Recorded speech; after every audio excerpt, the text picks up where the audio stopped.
ನಮಃ. ಎಲ್ಲರಿಗೂ ಶರಣು ಶರಣಾರ್ಥಿ. ನನ್ನ ಹೆಸರು ಸ್ನೇಹ. ನಾವು ಈಗ ಒಂದು ಕಾಮಿಡಿಯನ್ನು ಮಾಡುತ್ತಿದ್ದೇವೆ. ನನ್ನ ಪಾತ್ರ ಶಿಕ್ಷಕ. ನನ್ನ ಹೆಸರು ವರ್ಷಿತಾ. ನನ್ನ ಪಾತ್ರ ವಿದ್ಯಾರ್ಥಿ. ನಂದು ಒಂದು ಟ್ಯಾಲೆಂಟ್ ಇದೆ. ನನ್ನ ಟ್ಯಾಲೆಂಟ್ ಬಗ್ಗೆ ಗಣ್ಣ ಮಾಡಬೇಡ್ರಿ. ಅದೇನ್ ಪ್ರಶ್ನೆ ಕೇಳ್ಬೇಕಂತಿದ್ದೀರಾ ಕೇಳಿ. ಪ್ರಶ್ನೆ ಅಲ್ಲ, ಪ್ರಬಂಧ ಬರೆಯಕ್ ಬರುತ್ತಾ? ಬರುತ್ತೆ ಮೇಸ್ಟ್ರೆ. ನನ್ನ ಹೆಸರು ಉಳಿಸ್ತೀಯಾ? ಉಳಿಸ್ತೀನಿ ಮೇಸ್ಟ್ರೆ. ಅದ್ ಯಾವ ವಿಷಯದ ಬಗ್ಗೆ ಪ್ರಬಂಧ ಕೊಟ್ರು ಬರೀತೀಯಾ? ಅದ್ಯಾವ ವಿಷಯ ಬಗ್ಗೆ ಪ್ರಬಂಧ ಕೊಟ್ಟರು ಬರೀತೀನಿ. ಸರಿ, ಒಂದ್ ಕೆಲ್ಸ ಮಾಡು. ಹಸು ಅನ್ನೋ ವಿಷಯ ಕೊಟ್ರೆ ಏನ್ ಪ್ರಬಂಧ ಬರೀತೀಯಾ? ಹಸು ಒಂದು ಸಾಕು ಪ್ರಾಣಿ. ಹಸು ಕರ್ರಾಗಿದ್ರು ಬೆಳ್ಳಗಿನ ಹಾಲು ಕೊಡುತ್ತದೆ. ಹಾಲಿನಿಂದ ಮೊಸರಾಗಿ, ಮೊಸರಿನಿಂದ ಬೆಣ್ಣೆಯಾಗಿ, ಬೆಣ್ಣೆಯಿಂದ ಸಿಹಿ ತುಪ್ಪವಾಗುತ್ತದೆ. ತುಪ್ಪದಿಂದ ತರತರವಾದ ಸಿಹಿ ತಿನಿಸುಗಳನ್ನು ಮಾಡಲಾಗುತ್ತದೆ. ಹಸು ಸಗಣಿಯನ್ನು ಹಾಕುತ್ತದೆ. ನಾನೇನೋ ಅನ್ಕೊಂಡ್ಬಿಟ್ಟಿದ್ದೆ ಕಣೋ. ನಾನ್ ಅನ್ಕೊಂಡಷ್ಟು ದಡ್ಡ ಏನಲ್ಲ ನೀನು. ನನಗೇನೋ ಹಸು ಅನ್ನೋ ವಿಷಯ ಬಾಯಿಗೆ ಬಂತು. ಅವ್ರು ಬೇರೆ ವಿಷಯದ ಬಗ್ಗೆ ಪ್ರಬಂಧ ಬರಿ ಅಂದ್ರೆ ಏನ್ ಮಾಡ್ತೀಯಾ? ಬರಿತೀನಿ ಮೇಸ್ಟ್ರೆ. ಸರಿ, ಹಂಗಂದ್ರೆ ಈಗ ಅವ್ರು ಕಾರಿನ ವಿಷಯ ಕಾರ್ ಅಂತ ಕೊಟ್ಟು ಅದ್ರ ಬಗ್ಗೆ ಪ್ರಬಂಧ ಬರಿ ಅಂದ್ರೆ ಏನ್ ಬರೀತೀಯಾ? ಕಾರಿಗೆ 4 ಚಕ್ರ ಇರುತ್ತದೆ. ಹಿಂದೆ ಸ್ಟೆಪ್ನಿ ಅಂತ ಇರುತ್ತದೆ. ಕಾರಿಗೆ 4 ಡೋರ್ಗಳು ಇರುತ್ತವೆ. ಕಾರಿಗೆ 4 ಕಿಟಕಿಗಳು ಇರುತ್ತವೆ. ಕಾರಿನಿಂದ ಹೊರಗಡೆ ನೋಡಿದಾಗ ಮನುಷ್ಯರು ಕಾಣಿಸ್ತಾರೆ. ಹಾಗೆ ಹಸುನು ಕೂಡ ಕಾಣುತ್ತದೆ.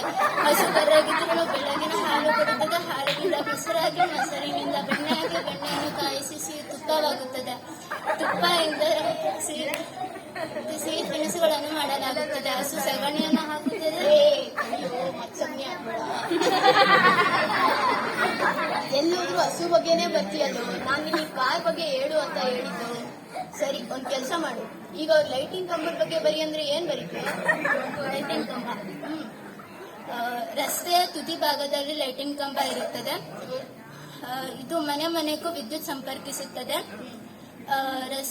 ಲೈಟಿಂಗ್ ಕಂಬಕ್ಕೆ ತಂತಿಯನ್ನು ಕಟ್ಟಿರುತ್ತಾರೆ. ಅದರ ಮೇಲೆ ಬಟ್ಟೆಗಳನ್ನು ಒಣಗಿರುತ್ತಾರೆ.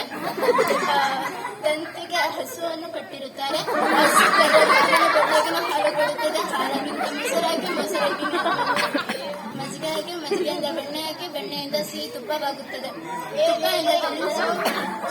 ಎಲ್ಲಾದ್ರೂ ಹಸು ಬಗ್ಗೆನೇ ಬರ್ತೀಯಲ್ಲೋ. ನನಗೆ ಇಂಥ ಟಾಪಿಕ್ ಕೊಡ್ಬಾರ್ದು, ನಿನಗೆ ಟಫ್ ಇರೋ ಟಾಪಿಕ್ ಕೊಡ್ಬಾರ್ದು. ಈಗ ಅವರು ಫ್ಲೈಟ್ ಏರೋಪ್ಲೇನ್ ಬಗ್ಗೆ ಪ್ರಬಂಧ ಬರೆಯೋದು ಏನ್ ಏರೋಪ್ಲೇನ್ ಕನ್ನಡದಲ್ಲಿ ವಿಮಾನ ಎಂದು ಕರೆಯುತ್ತಾರೆ. ಏರೋಪ್ಲೇನ್ ಕನ್ನಡದಲ್ಲಿ ವಿಮಾನ ಎಂದು ಕರೆಯಲಾಗುತ್ತದೆ. ಏರೋಪ್ಲೇನ್ ಮೇಲಿನಿಂದ ನೋಡಿದಾಗ ಎಲ್ಲರೂ ಚಿಕ್ಕ ಚಿಕ್ಕದಾಗಿ ಕಾಣುತ್ತವೆ. ಆಗ ಹಸುನು ಕೂಡ ಚಿಕ್ಕ ಚಿಕ್ಕ. ಹಸು ಕರ್ರಾಗಿದ್ದರೂ ಬೆಳ್ಳಗಿನ ಹಾಲು ಕೊಡುತ್ತದೆ. ಹಾಲಿನಿಂದ ಮೊಸರಾಗಿ, ಮೊಸರಿನಿಂದ ಮಜ್ಜಿಗೆಯಾಗಿ, ಮಜ್ಜಿಗೆಯಿಂದ ಬೆಣ್ಣೆಯಿಂದ ನಿನ್ ಮಕ್ಕಕ್ಕೆಷ್ಟು ನಾನ್ ಹೇಳಿದ ವಿಮಾನದ ಬಗ್ಗೆ ಬರಿ ಅಂತ, ಹಸು ಬಗ್ಗೆ ಬರಿ ಅಂತ ಅಲ್ಲ. ಈಗ ನಿನಗ ಹಂಗಿಂಗ್ ಹೇಳ್ಬಾರ್ದು. ಭೂಮಿ ಮೇಲೆ ವಿಷಯ ಕೊಟ್ರೆ ತಾನೇ ನೀನು ಹಸು ಪದ ಎತ್ತದು.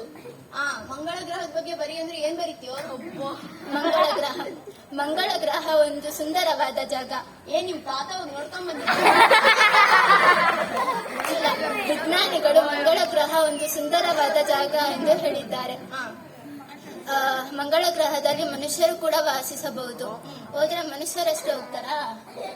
ಇಲ್ಲ, ಜೊತೆಗೆ ಹೆಂಡತಿ ಮಕ್ಕಳನ್ನು ಕೂಡ ಕರ್ಕೊಂಡು ಹೋಗ್ತಾರೆ. ಜೊತೆಗೆ ಹಸುನು ಕೂಡ ಕರ್ಕೊಂಡು ಹೋಗ್ತಾರೆ. ಹಸು ಬೆಳಗಿನ ಹಾಲು ಕೊಡುತ್ತದೆ. ಹಾಲಿನಿಂದ ಮೊಸರಾಗಿ, ಮೊಸರಿನಿಂದ ಮಜ್ಜಿಗೆಯಾಗಿ, ಮಜ್ಜಿಗೆಯಿಂದ ಬೆಣ್ಣೆಯಾಗಿ, ಬೆಣ್ಣೆಯಿಂದ ಸಿಹಿ ತುಪ್ಪವಾಗುತ್ತದೆ. ತುಪ್ಪದಿಂದ ತರತರವಾದ ಸಿಹಿ ತುಪ್ಪ. ಅಯೋಗ್ಯ ನನ್ ಮಗನೇ. ಇವ್ನ ಇಟ್ಕೊಂಡು ನನಗೆ ಎಣ್ಗಕ್ಕಾಗಲ್ಲ. ನೀವೇ ಯಾರಾದ್ರೂ ಬುದ್ಧಿವಂತರು ಇವನಿಗೊಂದು ವಿಷಯ ಕೊಟ್ಟು ಪ್ರಬಂಧ ಹೇಳಿಸ್ರಿ.